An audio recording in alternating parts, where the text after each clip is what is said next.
7 days na may chickenpox. And as you can see mga mi, ayan, yung sa face ko ay parang pagpa-healed na siya and namamalat na. And then, sa body ko na lang, ayan, kasi may konting pula-pula pa at saka merong tubig-tubig. Kaya, sobrang tagal talaga ng healing stage ng chickenpox, mga mi. At yung tinatanong pala dito ni Cutesy, kung ano daw yung sabon ko na nagamit sa katawan ko, ngayong may chickenpox ako, ay mga mi, baby soap yung ginagamit ko. Kasi nga, meron yung oatmeal at saka mild lang. Tapos, cold compress, and then yung pinapaligo ko pala mga mi ay cold din na water kasi ang sarap talaga sa pakiramdam pag cold yung tubig na pinapaligo mo.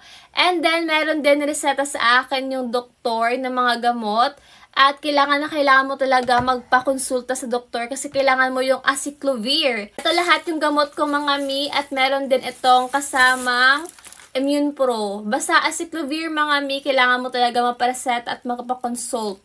Yun. Kailangan yun. And then, meron din ako ditong cetirizine at saka calmosiptin para sa mga chickenpox para mawala at saka madry talaga agad. Dahil sa ginagawa ko ay kailangan talagang mag-hydrate. Maraming tubig ang dapat nating inom. Lalo na may sakit tayo ngayon at merong virus sa katawan natin.